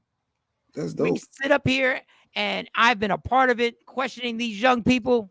I was an idiot. Yeah, we can't figure that out. Roland never got to say that. I wonder what his response was, but how do you call somebody an idiot if you don't know what the person actually doing? Because he said we got to stop begging the government for something. Listen, I got to bring her up. Me and Shawnee Scott have had debates about this, and she's been on that young man's side. She's been saying it for years. We got to make it happen. We got to make it happen.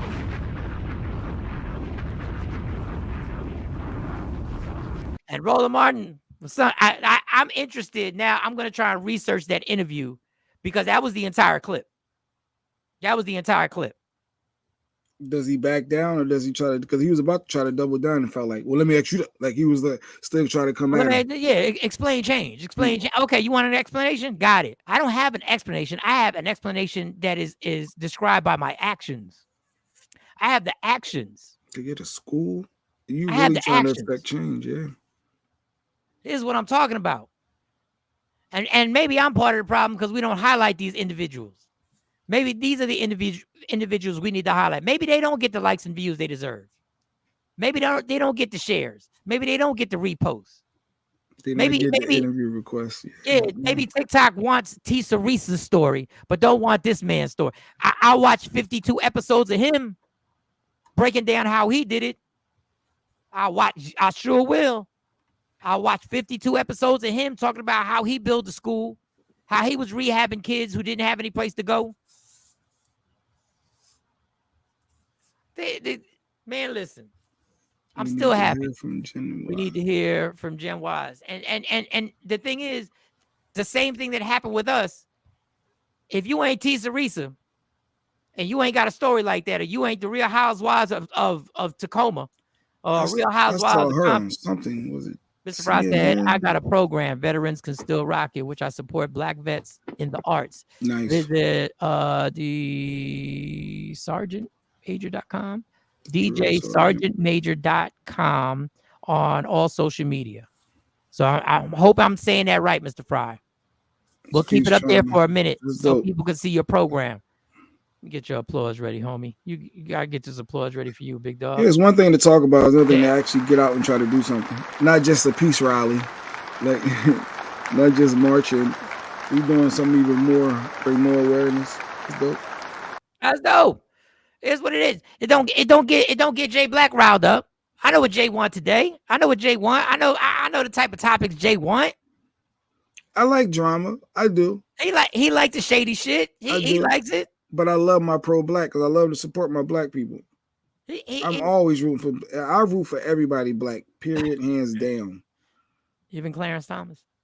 Well, you know, it's always an ass somewhere, right? I forgot about her. You know what I mean. How about all them black Trump supporters?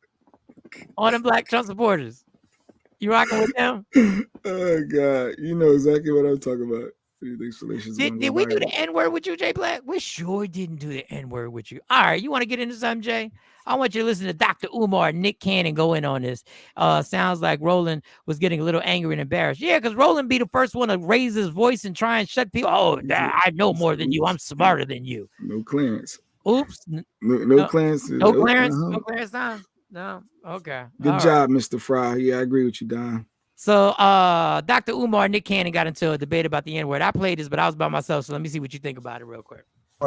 We control that. I would say that we did. I still think we do. If there's not a white person that can come out here and say nigga, we gonna be on their head. I don't know about that. And to our own detriment, I think we have normalized that word to the point. Musically. Which means culturally. I've seen white women come and try to argue that calling me Karen is equal to calling you the N-word. We're not going to entertain that. That's silly. I don't even respect the whole term, the N-word. The word nigger and the word nigga are two completely different words. We have a guest speaker, and I say we got a nigga coming to the stage. Is anybody expecting an attorney, a surgeon, a doctor, a psychologist? When you use the word N-I-double-G-A, do you really believe that anybody, black or white, expects the person attached to that title to be something their children can look up to? And if the answer is no, N-I-double-G-A is just as disgraceful as N-I-double-G-E-R. Jay Black. I hear exactly what Dr. Umar is saying. I understand his point, and it makes total sense what he just said. But I also understand what Nick is saying. I understand that we took that power back from that word, and I know from the term of endearment, I know ER is different from G. Like the nigga is, that's my nigga is a difference, and we can act like it's not, but it really is. But we're not introducing welcome to the stage, scholar Michael Shawn, my nigga. No, we're not doing that. So, but I get what he's saying. If you say nigga, you expecting you're not looking at that scholar. That's not the first person come to mind. But I get it, because for us, that's our word, and we took that power, and it's ours. You can't have it, and they mad that they can't have that word. But go ahead. So, do you think white people should be able to sing the N-word when they're at a concert? Oh, we're not doing Umar. No. White people, even in the song, they have to edit themselves. They should.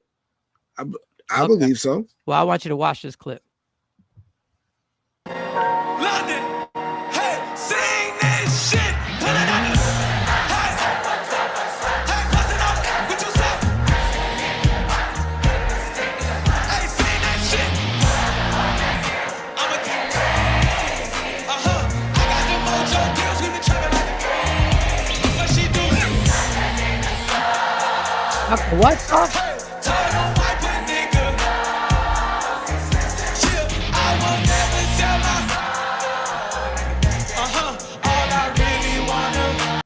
Oh, that's a lot of white people not editing themselves. Oh, that's a lot of white folks not editing themselves. They better not. Well, you just saw it. Do I need to play it again? No, she got it. She got it. But in a way, you just introduced him. Him is wrong. You got to put the word somewhere else in it. Y'all still want the word, but y'all telling me that y'all don't understand that at some point white people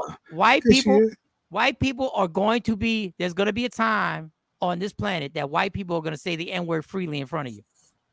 I doubt it. I'm going to take this from the top. They already saying it right to your face. London, they already saying it right to your face. Shit. Put it on. Hey, bust it up. What you say? Hey, sing that shit. I'ma keep. I got the mojo deals. We been trapping like what she do. He sucked up.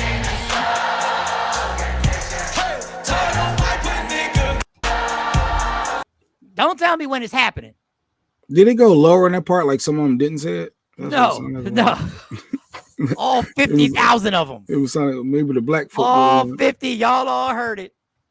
Y'all all heard it. I'm going to tell y'all. The N-word has lost its punch until they get punched using it. Now, when there are 50,000 of them singing it to you, and you wrote the song, and you wanted them to buy it, and you want them to know the words. You want them to know the words.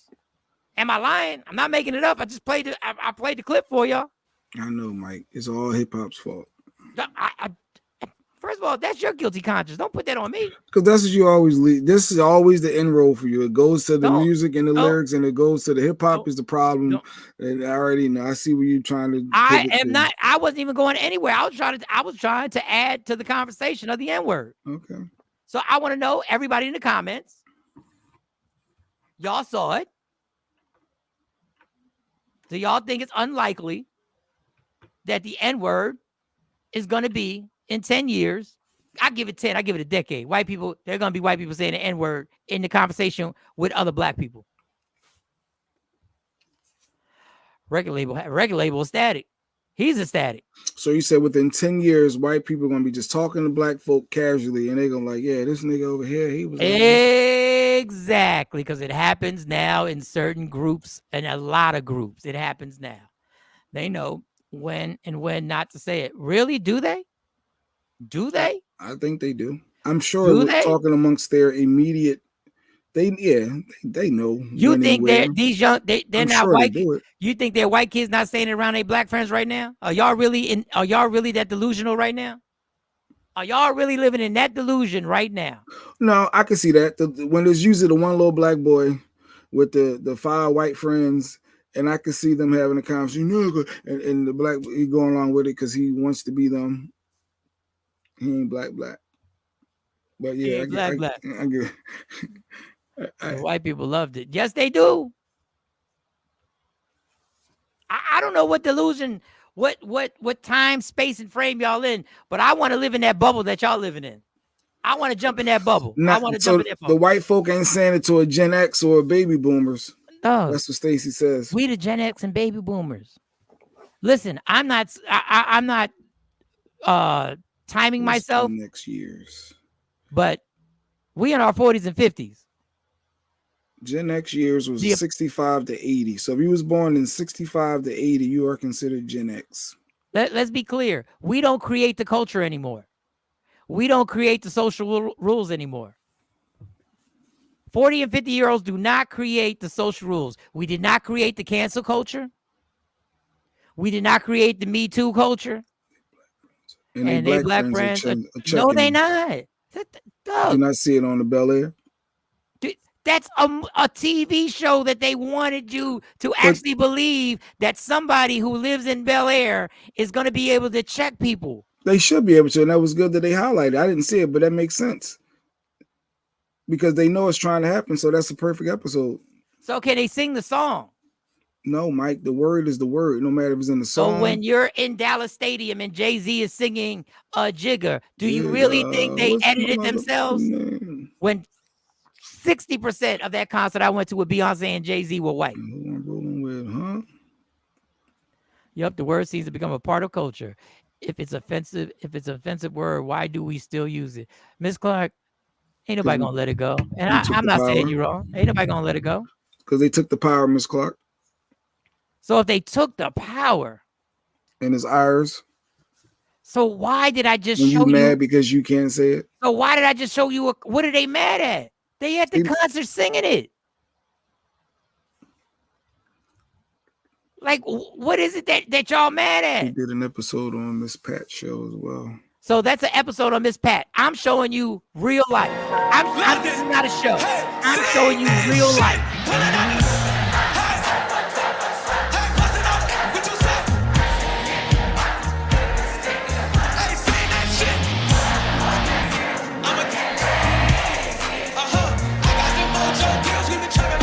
When y'all listen.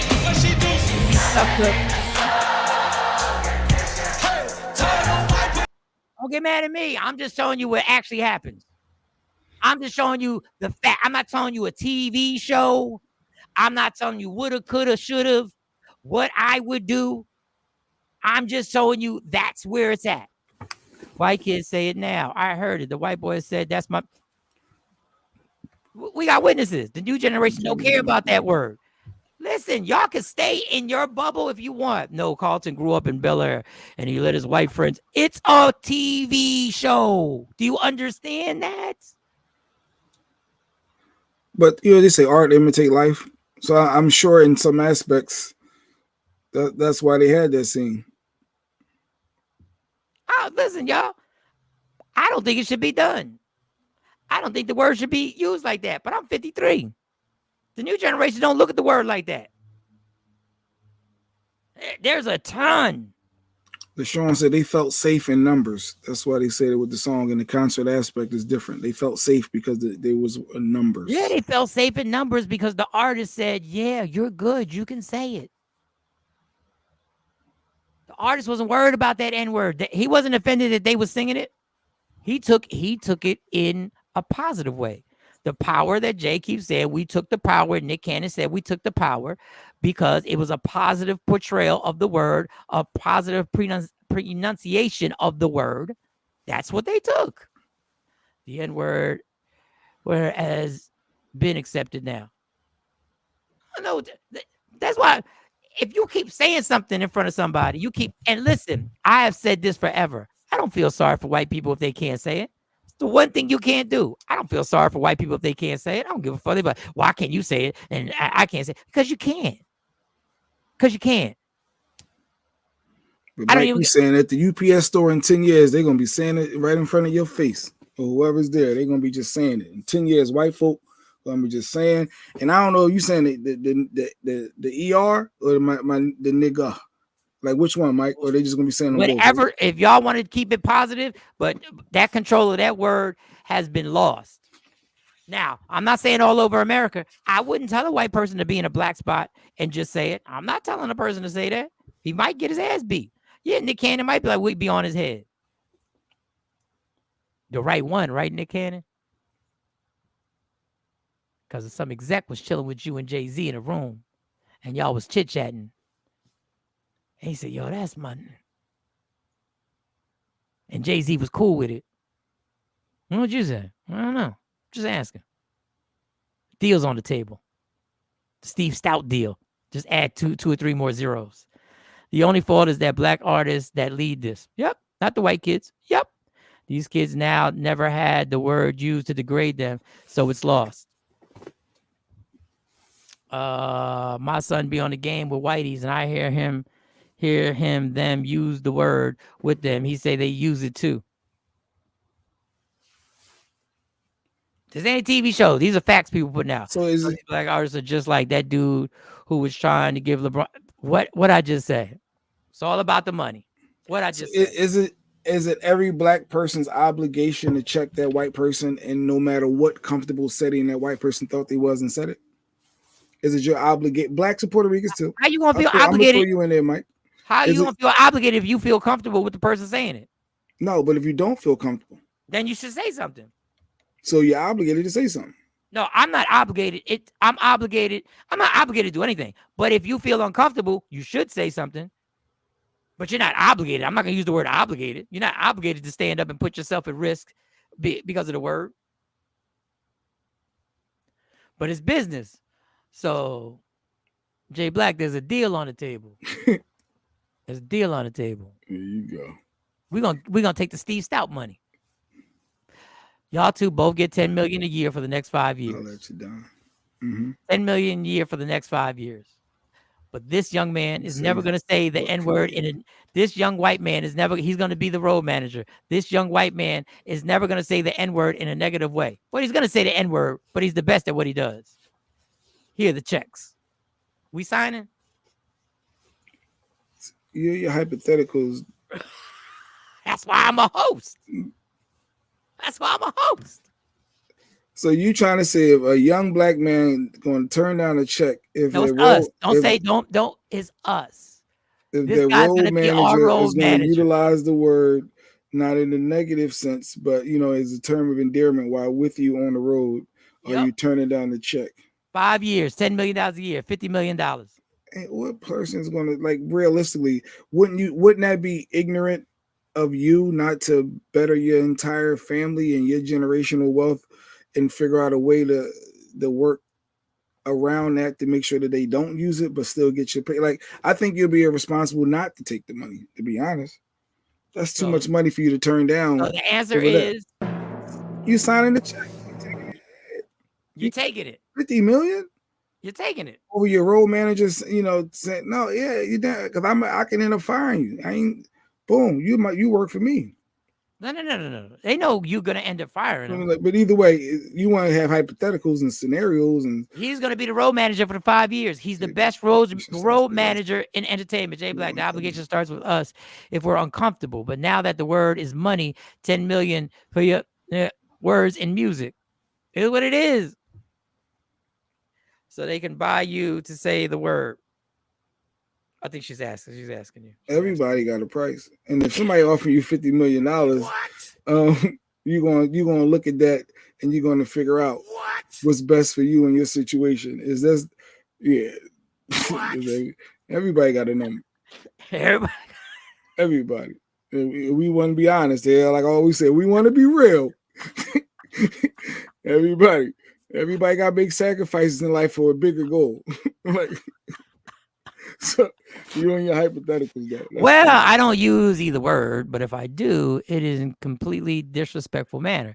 Y'all say the word in mixed company. I've had TP. You didn't see the show where I actually described how uncomfortable I am when people come into my job and they're using the N word with each other. It just makes me uncomfortable. I'm not saying it's right or wrong. You as a Puerto Rican, black, it makes me uncomfortable because as much as I say it around when we together. That's us. We not around a bunch of white people. Oh, you saying when the white people's around? Yeah, when I'm around and this person working here is white, that person working the register is white, that person working the front register is white, that person who's in the back is white. Somebody could be Mike, my nigga. Then you get nervous. So that I'd be like, yo, chill, dude. I'll tell the person, you gotta chill, dog. Chill. Dog, I didn't know you was over here. I'm saying two people having a conversation coming in and worked it, and I'm like, why are we doing this? So you're feeling sorry for the white people? You feeling uncomfortable for the white people? I don't people? feel sorry for the white people. I don't think they should have the privilege to even hear the conversation that has that word in it. I don't like. But why are you worrying about their feelings after?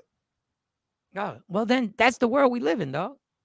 You worrying about their comfortability? You worrying about what they can hear? Once again, you didn't hear what I said. I heard what you said, but I said nothing about comfortable. I said, see, you put your own words in it. No, I said nothing about comfortable. Because you immediately put yourself in their spot. No, I put myself in my spot. See, this is what you don't get. I'm in my spot. I'm telling you how I feel. It's not about what they feel. It's not about what they feel. Nah, my integrity AA long as I'm not homeless, I will keep my integrity. My integrity AA. Okay, so you're not signing. Got it. You taking 50 million. She said no. You ain't taking that 5-10 years per year. If you accept the money, then ask yourself, does the word really offend you? I don't know, Ms. Clark. Ask Jay. That's you, Jay. That's your question. Waiting for the answer. Does the word really offend you if you're gonna take the money? The word. White people cannot say nigga, period, blank. They should not be at all, period. Like, I don't know, I'm more clear. I could be no term of endearment coming from them, thinking that's your squad or your peoples, from, to the ER, somebody being blatantly racist towards you. Like, it shouldn't be said, period. Hands down, done. That's not their word. They can't say it. Over. They use it enough. It's in our DNA, they use it so much. Unless what? I ain't saying unless anything. No, unless they offer you a contract. Yo, you said that 50 million is on the table. If we're being true and honest, somebody turned down 50 million because their road manager using the N-word. I just don't think that's logical. So there is a situation. And it's not logical for you not to even consider you're going to turn down a $50 million check that's going to better literally generations, your kids. Everybody should be set up the Kardashian style. They should be Gucci. So that you're going to turn that. You're not even going to consider that because there's one person that. No, I'm gonna figure out. You just I'm said gonna figure that out. And then you working for me first, so you ain't gonna work for me after I get all that done. But he's not working for you because you're the person paying you the $50 million. In order for you to get it, you can't fire them. Now back to the point. You just said that white people can't use it no matter what, and I said unless you get paid $10 million a year for 5 years. I like that, Mike. They shouldn't have the privilege to hear They shouldn't have the privilege to hear the word being used in its origin, in the way that it's being used by black people. But Jay said white people cannot use the word unless. I didn't say. Here you go. You said unless because you said you would take the money. You putting these weird fake hypotheticals on. That's why I don't play them hypothetical games. What if you hit the lottery for 200 million? Would you do? Come on. What was it, a hypothetical when they asked Will Smith to do this first movie role and he had to play gay and kiss the guy? Was it that's real, right? They put money on the table and they had a script, and he had to decide if he wanted to do that. Okay, and he did. So that's not a hypothetical. So that's not. It wouldn't be a crazy hypothetical for somebody to say we were on the road and they offered us $10 million a year. But this guy, and they said it like this. Look, that's not realistic for somebody to come to you and say, look, but he's going to say them word. You have to, in order to take this money, you got to accept him saying nigga. Like, that don't even make sense. That's not. That's not even a real life. This is the sense it makes. I'll make it make sense to you because I'm good at this. I'll make it make. He says, listen, This is my best road manager. But before this goes any further, I gotta let you know. It's the trap. I gotta let you know that he has a habit because he's growing up around. I'm gonna give you the whole premise. He's growing up around black people his whole life. All the rappers, he uses the N-word with all the rappers. Everybody. Are you black or white that's telling me this? Because I'm questioning your. The guy is white. The guy, he says, I'm telling you this before. I So will that's totally the company that I will be with. I will totally understand if you don't want to sign a contract, but this is my best road manager. This act, Michael Shawn, is so important. This is the guy I got to put with him. He's going to be there. He's going to say it. I don't need any problems from you. I don't need any. He's never going to say it in a negative way. He's never going to say it in a negative way. But this is our man. I don't trust anybody else with you guys. Actually, we don't even have an option. We don't have anybody to be your road manager. This is the guy. So if there's going to be a problem, let us know. We can take the deal. We can withdraw the deal. But it's up to y'all. It's up to y'all. I respect you, but this my hands are tied. This is the only person we got. Here's the contract. My response would be, see? Everything went out on me. Your response would be that you would sign the deal. I didn't say that. But then why won't you? What's the point of doing this show if you won't answer these questions? What's the point? I don't like hypotheticals. I don't like these scenarios. It just doesn't make. It's not tangible for me. It's not realistic. I just showed you it's realistic. People sell their souls. They do. People sell everything. They sell their souls. So we're going to leave it at that today. We'll see when we get C Chung on here. We'll eventually get Sexy Mo. Jay's we got to check on Mo. See how she had a little procedure done. Hope she all right. Yeah. What kind of friends are we? Hard. Oh, I need a travel agent. Does anybody know a travel agent? Sidebar. I know before we leave. I need a travel agent. Mike, you got a travel agent that you rock with? No, that person, does she still exist? Who did we use? She still exists. Is she still doing? I don't even know if she's still doing it. I will check again. All right, y'all. I'm exhausted. This has been fun. Once again, thank everybody for rocking out with us. Tuesday through Friday. You already know why I'm not on Monday, because I'm working with Jonesy on 94.7 The Block. March 21st, I'm at the Newark Symphony Hall, March 21st. If you're in the area, I would love to have you come through and make that happen. Also, you guys have been doing an excellent job with the sharing, and I hope nobody gets offended. This is the safe space, people. Whatever gets said here, we're not trying to offend anybody. We're not trying to get under anybody's skin. Nope. We get into, listen, sometimes, like Jay Black, you just don't answer the question. I answered. You just don't answer. I You did. did. You actually said yes. You did. You actually said answered yes. the question. Yeah. And you can always go to Michael Shawn and the Takeover Legends and replay the show, watch the show over again. You said yes. No, you said yes. I said any responsible person would consider turning down $50 million. It's on the tape. Right. It's on the tape. Sean Happy said, Friday, everybody. Have a good day. Keep sharing everything. And also go to my Facebook. Okay. You can always go to my Facebook. I want you to go to Michael Shawn and the Takeover Legends. But if you're on Facebook, some of y'all be on Facebook heavy. I'm on Instagram and TikTok. I go on Facebook every once in a while and check out the numbers and see how everything's doing.